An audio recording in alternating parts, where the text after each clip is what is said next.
today's evening is an amazing personality who is a news anchor and a reporter. So without any further delay, let's welcome Asmita Bhuyan. Asmita, welcome you to this show of interview. Thank you for taking out some time for this valuable session.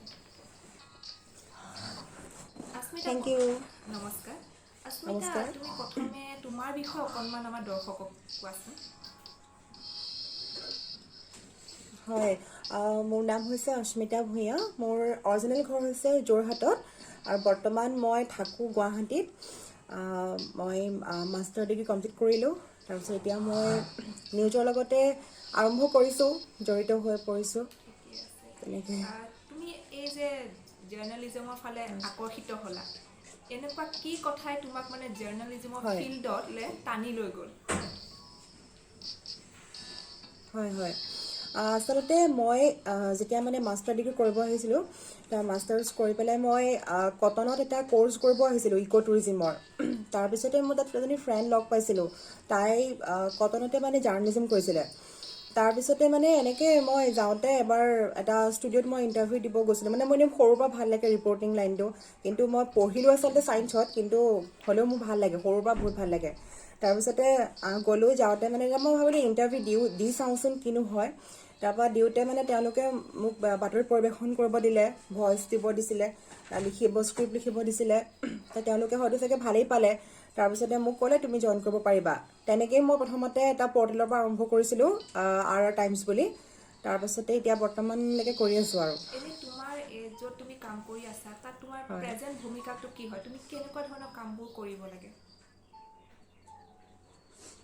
হয়, তাতে মই news reading কৰিব লাগে, news reader হিচাপে কৰি আছোঁ। আৰু কেতিয়াবা মই কিছুমান নিউজৰ কাৰণে বা কাৰোবাৰ সাক্ষাৎকাৰ ল'বলৈ হ'লে আপোনাৰ কিছুমান ৰিপৰ্টিং কাম থাকিলে ফিল্ডত কেতিয়াবা যাব লগা হয়। আৰু তাৰোপৰি মই এনেই বেছিকৈ মই নিউজ ৰিডাৰ হিচাপেই কৰি আছোঁ, বাতৰি পৰিৱেশন এইটো কৰা হিচাপে। ক্ষেত্ৰত কেনেদৰে তুমি হয় আগুৱাই যোৱা, সেইটো লৈ তোমালৈ একদম বহুতো শুভকামনা হয় থাকিলে। লগতে আমি সঁচাকৈ প্ৰাউড ফিল কৰোঁ, মাই হয় প্লেজাৰ ধন্যবাদ মেম। স্মিতা, যে আমাৰ এই ষ্টুডেণ্ট গৈ পেলাই হয় এনেকুৱা বিভিন্ন থেংক ফিল্ডত ইউ গৈ মেম। নিজকে প্ৰতিষ্ঠা কৰিব পাৰিছে, লগতে খুব ভাল কাম কৰি আছে ছ'চাইটিত। হয় মেম, আশীৰ্বাদ কৰিব, ময়ো আশীৰ্বাদ বিচাৰোঁ সকলোৰে পৰা, যাতে মানে ভৱিষ্যতে ভাল কিবা এটা কৰিব পাৰোঁ। যাতে আপোনালোকে সকলো ৰাইজে আপোনালোকে আশীৰ্বাদ কৰিব আৰু যাতে মানে ছাকচেছ হ'ব পাৰোঁ। আৰু আমাৰ আশীৰ্বাদ সদায় আছে। আৰু হয় সঁচাকৈ আমাৰ বহুত ভাল লাগিছে যে হয় তুমি ইমান ধন্যবাদ মেম। ধুনীয়া এটা কাম কৰি আছা। এতিয়া হয় থেংক তুমি ইউ মেম। কোৱা যে ইয়াততো বহুত ষ্ট্ৰেছ থাকে। ধৰি লোৱা তুমি এটা নিউজ ৰিপৰ্টিং টাইমত কৰিব লাগে, নিউজ এটা হয় হয় তৎক্ষণাত মেকিং কৰিব লাগে। চ' এই যিটো ডেডলাইনৰ ষ্ট্ৰেছ, এইটো তুমি হয় কেনেকৈ মেনেজ কৰা? হয় মেনেজ মানে মেম আচলতে আমাৰ টাইমিংবোৰ ভাগ কৰি দিয়ে চবকে। কিছুমানক আপোনাৰ মৰ্ণিং 7টাৰ পৰা ডিউটি দিয়ে, কিছুমানক 11টা বজাৰ পৰা ডিউটি দিয়ে, কিছুমানক হয়তো ইভিনিং, কিছুমানৰ ৰাতি থাকে ডিউটি। তো ডিউটি ভাগ কৰি দিয়া মতে মানে আমি ষ্টাফখিনি মিলাই লওঁ। কেতিয়াবা হয়তো মানে ৰাতিও কেতিয়াবা যাব লগা হৈ যায়, কেতিয়াবা ৰাতি 11টাও বাজি যায় আমাৰ ষ্টুডিঅ'ত কাম কৰি থাকোঁতে, আৰু কেতিয়াবা মৰ্ণিং আকৌ 7টাতেই যাব লগা হয়। তেনেকৈ আমি ষ্টাফখিনি এনেকৈ মিলাই লওঁ আৰু যেনেকৈ সুবিধা, মানে যোনে যেনেকৈ পাৰে। এতিয়া বোলে ব্ৰেকিং নিউজ এটা আহিছে, সেইটো সময়ত যোন থাকে মানে সাজু, তেওঁৱে দি দিব ব্ৰেকিংটো। আৰু এনেকুৱা নহয় যে মোৰ ডিউটি সেইটো সময়ত নাই, মই মানে ৰেডি নাই, মই নকৰোঁ, বা তেওঁৰ ডিউটি আছে, তেওঁৰ নিউজ সেইটো হয়, সেনেকুৱা নহয়। যেতিয়া ব্ৰেকিং আহিব, যোন ৰেডি থাকে তেওঁৱে মিলাই পেলাই কৰি দিয়ে সেইটোৱে আৰু বেছি বুজাবুজিৰে। আণ্ডাৰষ্টেণ্ডিং আছে ন? হয় ঠিকে আছে। হয় হয় বাকী আণ্ডাৰষ্টেণ্ডিং এতিয়া আছে আমাৰ হয়। দৰ্শকক অকণমান কেনেকৈ তুমি বাতৰি পঢ়া, সেইটো অকণমান ডেমো দি দিয়াচোন। হয় ঠিক আছে, ৰ'ব, মই এটা স্ক্ৰিপ্ট উলিয়াই লৈছোঁ। যোৱাকালিৰ এটা নিউজ আছে মোৰ ওচৰত স্ক্ৰিপ্টটো। আজি যিহেতু মোৰ অফ আছে, তো যোৱাকালিৰ নিউজটোকে মই অকণমান দৰ্শকৰ আগত দেখাইছোঁ কেনেকৈ বাতৰি পৰিৱেশন কৰোঁ। প্ৰথমে ক'ব লাগিব, প্ৰথমে নিজৰ বাতৰি মই য'ত কৰ্মৰত হিচাপে আছোঁ, এই বাতৰি বাতৰিৰ যিটো চেনেলটোৰ নামেৰে আৰম্ভ কৰিব লাগিব। তো প্ৰথমতে মই ক'ম সকলোকে স্বাগতম জনাই এই মুহূৰ্তত দিব লৈছোঁ এক গুৰুত্বপূৰ্ণ খবৰ। যিহেতু নৱবৰ্ষৰ প্ৰাক্ষণত নৱবৰ্ষক আদৰিবলৈ সকলো ব্যক্তিয়ে, সকলো ৰাইজে আনন্দ উল্লাসেৰে উদযাপন কৰিবলৈ সাজু হৈছে। তেনেস্থলত চৰকাৰে জাৰি কৰিছে এক নতুন নীতি নিৰ্দেশনা। যিহেতু বছৰটোৰ শেষ দিন হিচাপে 31 ডিচেম্বৰ বছৰটোৰ প্ৰথম দিন হিচাপে 1 জানুৱাৰী দিনটো সকলোৱে আনন্দ উল্লাসেৰে উদযাপন কৰিব বিচাৰে। আৰু তেনেস্থলত চৰকাৰে জাৰি কৰিছে এক নতুন নিয়ম, কঠোৰ হৈ পৰিছে প্ৰশাসন। আৰু এই বছৰ দেখা যাব নতুন বছৰক আদৰিবলৈ এক ব্যতিক্ৰম হ'ব। নতুন বছৰত কৰিব নোৱাৰিব পাৰ্টি। মায়ানগৰীত প্ৰশাসনে বান্ধি দিছে নতুন নিয়ম আৰু কঠোৰ হৈ পৰা দেখা গৈছে প্ৰশাসন। নতুন বছৰৰ পাৰ্টিক লৈ নিষেধাজ্ঞা জাৰি কৰিলে প্ৰশাসনে। সমবেত হ'ব নোৱাৰিব কোনো লোক মুকলি স্থানত। আৰু আজিৰে পৰা নতুন নিয়ম বান্ধি দিছে মুম্বাই মহানগৰীত। নিশা 9 বজাৰ পৰা পুৱা 6 বজালৈ 5জনতকৈ অধিক লোক হ'ব নোৱাৰিব সমবেত। আৰু নিয়ম নামানিলে হ'ব লাগিব কঠোৰ শাস্তিৰ সন্মুখীন। যিহেতু দেখা গৈছে দেশত দ্ৰুত গতিত বৃদ্ধি পাইছে কভিডৰ নতুন ভেৰিয়েণ্ট অমিক্ৰণ। আৰু অমিক্ৰণৰ এনে ভয়ংকৰ ৰূপত সতৰ্ক হৈ পৰিছে সমগ্ৰ ৰাজ্যবাসী, সমগ্ৰ দেশবাসী। আৰু তেনেস্থলত প্ৰশাসনে জাৰি কৰিছে ইটোৰ পিছত সিটো নিষেধাজ্ঞা। আৰু কিছু সময়ৰ পিছতে ওলাব নতুন SOP। আৰু তাৰ পূৰ্বে নতুন বছৰত কৰিব নোৱাৰিব পাৰ্টি। এই ধৰণৰ নিষেধাজ্ঞা জাৰি কৰিছে প্ৰশাসনে। আৰু কঠোৰ হৈ পৰিব যিসকলে নিয়ম ভংগ কৰিব, সেইসকলৰ প্ৰতি কঠোৰ হৈ পৰিব প্ৰশাসন। এনেকৈ কৰোঁ। এয়া আছিল কি হৈছে নাজানো। অকণমান বাতৰি পঢ়ি শুনালে। আৰু আস্মিতা, মই ক'বই লাগিব যে খুবেই ধুনীয়া পঢ়িছা। যিটো আমি টেলিভিশ্যনত নিউজ চাই থাকোঁতে যেনেকুৱা ফিল হয়, মোৰ এতিয়াও সেইটোৱে ফিল আহিছে। এতিয়া তুমি ধন্যবাদ মেম। আচলতে মানে আজি মানে দেওবাৰ যে তাৰপৰা মোৰ অফ আছিলে। তাৰপিছতে এনেই মানে কালি ৰাতি দেৰিলৈকে ডিউটি আছিলে। তাৰপৰা আজি শুই উঠি পেলাই বেছি দিন হোৱাও নাই মোৰ শুই উঠা। ছানডেটো মানে কেতিয়াবা মই অফ নাপাওঁ, কেতিয়াবা বেলেগ বাৰত অফ পাওঁ। তাৰপৰা আজি অফটো পালোঁ আৰু ভাল লাগিলে। আপুনিও মোক এনেকৈ আপুনি যেতিয়া মোক প্ৰথমতে কৈছিলে এই কথাটো যে এনেকৈ আমাৰ এটা ইণ্টাৰভিউ হ'ব, মোক খুব ভাল লাগিছিলে। যিহেতু মানে কি বহুত বেছি ভাল লাগিলে ইমান বছৰ মূৰত এনেকৈ মানে আপোনাক মই মাষ্টাৰ ডিগ্ৰী কৰোঁতে লগ পোৱা। আপুনি আমাক শিক্ষাগুৰু হিচাপে আপোনাক 2 বছৰ পালোঁ, খুব ভাল লাগিছিলে। তাৰপিছত পুনৰ এনেকৈ পালোঁ, মানে বহুত বেছি ভাল লাগিছে মেম। আৰু আজি মোৰ বহুত ভাল লাগিছে তোমাৰ লগত এনেকুৱা এটা কামৰ কাৰণে মানে কানেক্ট হৈ পেলাই তোমাৰ লগত। এতিয়া তুমি কোৱা। হয় মেম, মোৰ খুব ভাল লাগিলে। কোৱা। আৰু মেম এইখিনিতে মই ক'ব বিচাৰিছোঁ, আপোনাৰ যিটো ইউটিউব চেনেল কুমাৰী পল্লৱী 19, সেই চেনেলটো সকলোৱে লাইক কৰিব, কমেণ্ট কৰিব, ছাবস্ক্ৰাইব কৰিব আৰু ভাল ভাল ভিডিঅ'সমূহ উপভোগ কৰিব। তুমি যিহেতুকে এতিয়া জাৰ্ণালিজিমৰ লগত ওতঃপ্ৰোতভাৱে জড়িত হৈ পৰিছা আৰু তুমি আগলৈও আগুৱাই যোৱা চিন্তা কৰিছা, তেনেহ'লে তুমি কোৱাচোন তোমাৰ ইণ্টাৰেষ্টটো ক'ত? কেনেকুৱা ষ্টৰিজ বা নিউজ তুমি কভাৰ কৰি বেছি ভাল পোৱা? আচলতে মানে তাতে আপোনাৰ ভইচ দিয়ে। মোৰ ভইচটো একচুৱেলি কিছুমান ছফ্ট নিউজ থাকে, কিছুমান যিবোৰ মানে ব্ৰেকিং নিউজ, মই সেই ব্ৰেকিং নিউজখিনি কৰি ভাল পাওঁ। আচলতে মানে নিউজটো আপোনাৰ প্ৰতিগৰাকী নিউজ ৰিডাৰৰ ভইচৰ ওপৰত ডিপেণ্ড কৰে। কোনে মানে কাৰ ভইচটো কেনেকুৱা।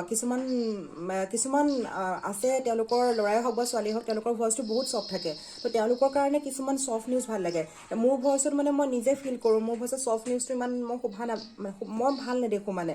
তো আৰু ৰাইজেও চাগে তেনেকৈ ভাবে। মোক বহুতে কমেণ্টো কৰে নিউজৰ লিংকত, মানে আপোনাৰ ব্ৰেকিং ভাল লাগে বা এনেকৈ বহুতে মোক ইনবক্সতো মেছেজ কৰে বা লগৰ ফ্ৰেণ্ডখিনিও কয় তো ব্ৰেকিং পঢ়িলে ভাল লাগে এনেকৈ কয়। তো মই মানে এনেকুৱা ব্ৰেকিং নিউজবোৰ কৰি বেছি ভাল পাওঁ। আৰু কিছুমান সাক্ষাৎকাৰ লোৱা অনুষ্ঠানবিলাকো মই ভাল পাওঁ। তেনেকৈ বহুতকেইটা সাক্ষাৎকাৰ অনুষ্ঠান মই কৰিছোঁ আগতে। বহুকেইজন জ্যেষ্ঠ সাংবাদিক, সাহিত্যিক, তেনেকৈ তাৰপৰা মিউজিক লাইনৰ হওক, এনেকৈ মই কেইবাজনকো ইণ্টাৰভিউ লৈছোঁ আগতে, পলিটিচিয়ান হ'লেও। তো তেনেকৈ আৰু পলিটিকেল নিউজখিনি মই কৰি ভাল পাওঁ বেছিকৈ। যে ইণ্টাৰভিউ লোৱা সেই ছেশ্যনটো মই দেখিছোঁ, মানে চাইছোঁ। আৰু বাকী এতিয়ালৈ তোমাৰ অভিজ্ঞতা কেনেকুৱা জাৰ্ণালিজমৰ ফিল্ডত? হয়, এতিয়ালৈকেতো মোৰ ভাল লাগিছে, বহুত ভাল লাগিছে। আৰু সেইটো কাৰণে প্ৰথমতে মই ভবা নাছিলোঁ যে মানে কি বা হ'ব, কিন্তু যেতিয়া মানে আহিলোঁ, গম পালোঁ, তো কামটোৰ প্ৰতি মোৰ বহুত বেছি ভাল ভাৱ সোমালে। আৰু মানে মই সদায় কামটোৰ প্ৰতি মোৰ ৰেচপেক্ট আছে। এনেও যি কামেই নহওক, সকলোৱে নিজৰ কামটোক ৰেচপেক্ট কৰি আগুৱাই যাব লাগে, সেইটোৱে বিশ্বাস কৰোঁ। তো তাকে চাই ভাল লাগিছে তাকে এতিয়ালৈকেতো বৰ্তমানলৈকে মোৰ অভিজ্ঞতা হিচাপে মোৰ বহুত বেছি ভাল লাগিছে আৰু এতিয়া য'ত বৰ্তমান মই কৰ্মৰত হিচাপে আছোঁ তাতে কামৰ ষ্টাফৰ পৰা আদি কৰি গোটেইখিনিকে সকলোকে বহুত বেছি ভাল লাগে বহুত বুজাবুজি আছে আৰু ভাল লাগিলে আগতেও মই য'ত কৰিছিলোঁ তাতো অভিজ্ঞতা বুলি ক'লে মোৰ ভালেই হয় ভালেই পাইছোঁ বৰ্তমানলৈকে তোমাৰ কামটোত তুমি পাব্লিকৰ লগত কমিউনিকেট কৰিব লগা হয় চ' এই ক্ষেত্ৰত এনেকুৱা কি হয়, মানে হয়। এটা বস্তু থাকে যিটোৱে নেকি মানে কি ৰোল প্লে কৰে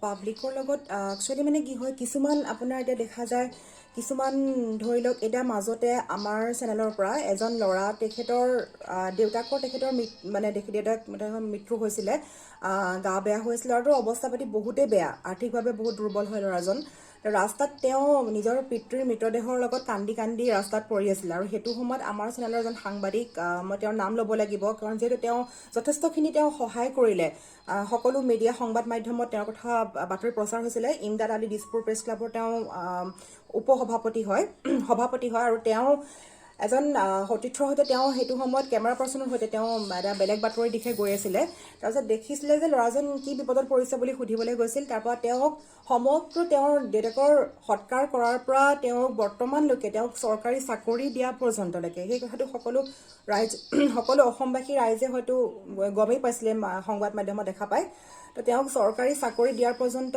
সেই গোটেইখিনি ইমদাদ আলীৰ কাৰণে হৈছিলে তো গতিকে সেইটোৱে মই এটা এক্সাম্পল দিছোঁ তো আমি যেতিয়া বাহিৰত যাওঁ বা আমি সাংবাদিক হিচাপে এনেকুৱা নহয় যে মানে সদায় পজিটিভলি যাব লাগিব যে কোনোবা যেন বিপদত পৰিছে আৰু কিবা এটা মই দেখা পাওঁ ময়ো কেইবাদিনো ফিল্ডত যাওঁতে তেনেকুৱাই ছেইম কণ্ডিশ্যন ফিল্ডত যাওঁতে মাজতে যি এটা দিছপুৰ থানাত এটা কেছ হৈছিলে হেৰি এজন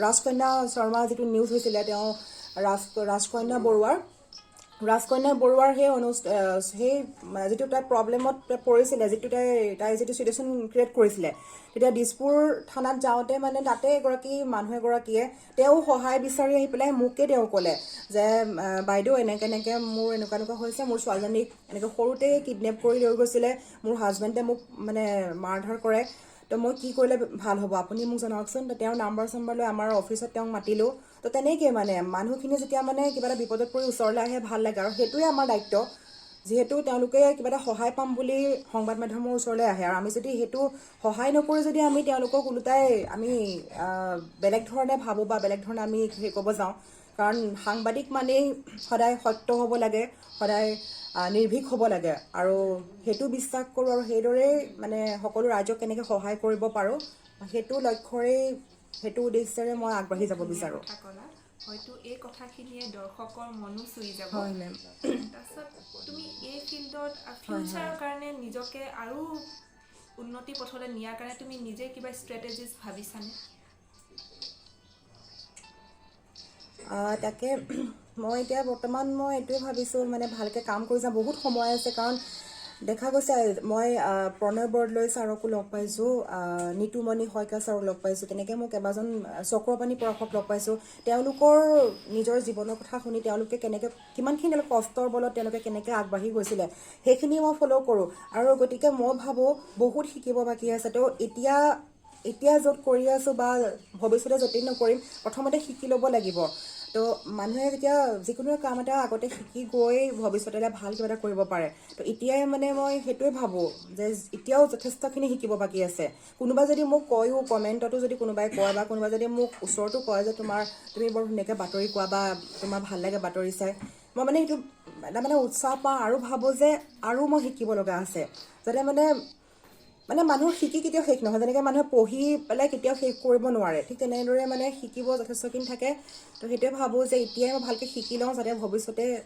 আৰু আগবাঢ়ি যাব পাৰোঁ সেইটো হিচাপে মই এতিয়া কাম কৰি যাওঁ তো চাওঁ আৰু কি হয় ভগৱানে আপোনালোকৰ আশীৰ্বাদ বিচাৰোঁ নিশ্চয় তুমি আগবাঢ়িবাও এতিয়া তুমি হয় হয় তোমাৰ পৰা কিছু এডভাইচ বা এনি টিপ তুমি যদি দিব বিচাৰা য়ং এক্সপায়াৰেঞ্চক যোনে এই ফিল্ডত আহিব বিচাৰে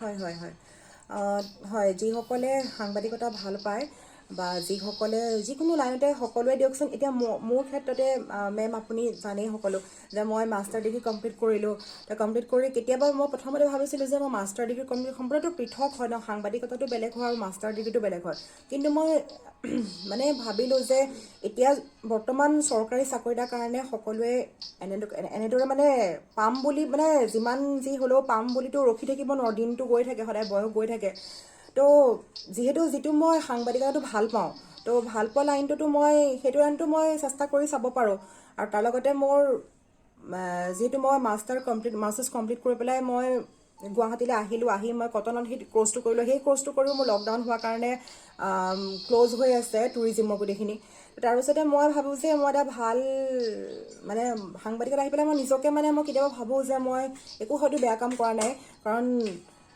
এই যদি মই ভালকৈ কাম কৰি যাওঁ আগুৱাই যাব পাৰিম আৰু মই মোৰ নিজৰ লগত যিটো হৈছে মই সেইটোকে ক'ব বিচাৰোঁ প্ৰতিগৰাকী নৱপ্ৰজন্মৰ ল'ৰা ছোৱালীক যিসকলে পঢ়া শুনা কৰিছে নিজৰ নিজৰ সপোন লৈ আহিছে সকলোৱে প্ৰথমতে কৰ্মৰে আগবাঢ়ি যাব লাগিব যিকোনো কামতে অকল সাংবাদিকতা বুলি কোৱা নাই যিকোনো যি ভাল পায় তেওঁলোকে যোনটো লাইনে ভাল পায় আজি গান এটা গাব হ'লেও কষ্ট কৰিবই লাগিব ডান্স এটা কৰিব হ'লেও কষ্ট কৰিবই লাগিব বা পঢ়া গানত যাবলৈ হ'লেও ডক্টৰ ইঞ্জিনিয়াৰ হ'বলৈ হ'লে পঢ়িব লাগিব তেনেকৈ সকলোৱে নিজৰ নিজৰ কামত আগবাঢ়িবলৈ হ'লে প্ৰথমে সাধনা লাগিব কষ্ট লাগিব ধৈৰ্য লাগিব আৰু এই ধৈৰ্যৰে আগবাঢ়ি যাব পাৰিলে মই ভাবোঁ প্ৰতিগৰাকী সন্তানে প্ৰতিগৰাকী ল'ৰা ছোৱালীয়ে ছাকচেছ হ'ব গতিকে সকলোকে মই এইটোৱে কওঁ যে তোমালোকৰ যাৰ যিখিনি নৱপ্ৰজন্মৰ যিখিনি আমাৰ বয়সৰ বা আমাতকৈ জুনিয়ৰ যিখিনি আছে সকলোৱে নিজৰ নিজৰ সপোন পাবলৈ মানে কষ্ট কৰা যিকোনো এটা লাইন চুজ কৰা নিজে যিটো ভাল পোৱা এইটো নহয় যে আনক দেখি পেলাই ময়ো যাওঁ যিটো তুমি পাৰিম বুলি ভাবা যিটো বিশ্বাস আছে তোমাৰ কামটোৰ প্ৰতি তোক আমি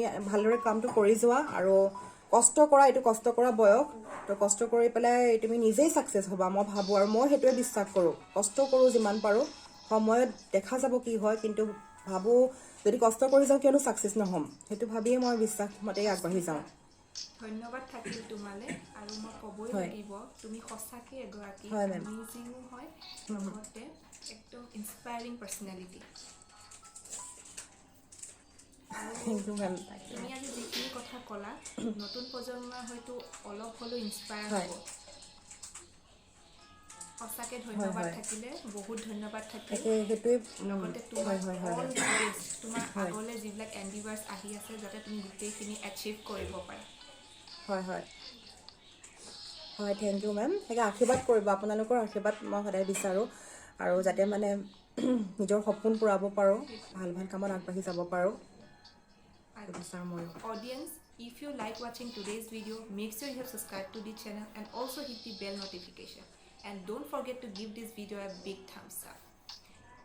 So, আজিলৈ ইমানেই আৰু নতুন এটা ভিডিঅ'লৈ পুনৰ উভতিম নেক্সট উইকত thank you so' much for ৱাচিং হয় ma'am thank you ma'am ma'am আপোনাৰো গোটেই সকলোৱে ভিডিঅ'খিনি মই কৈছোঁ ইতিমধ্যে সকলোৱে লাইক কৰিব কমেণ্ট কৰিব ছাবস্ক্ৰাইব কৰিব আৰু সকলোৱে ভিডিঅ'খিনি উপভোগ কৰিব মেমৰ ভিডিঅ'খিনি ময়ো আগৰ ভিডিঅ'খিনি প্ৰায় ভিডিঅ'খিনি মই উপভোগ কৰোঁ ভাল লাগে তো মেম আপুনিও এনেকৈ ধুনীয়া এজন গেষ্ট মাতি পেলাই কৰি যাওক আমাৰো চাই ভাল লাগিব আৰু সকলোৱে লাইক কৰিব পেজটো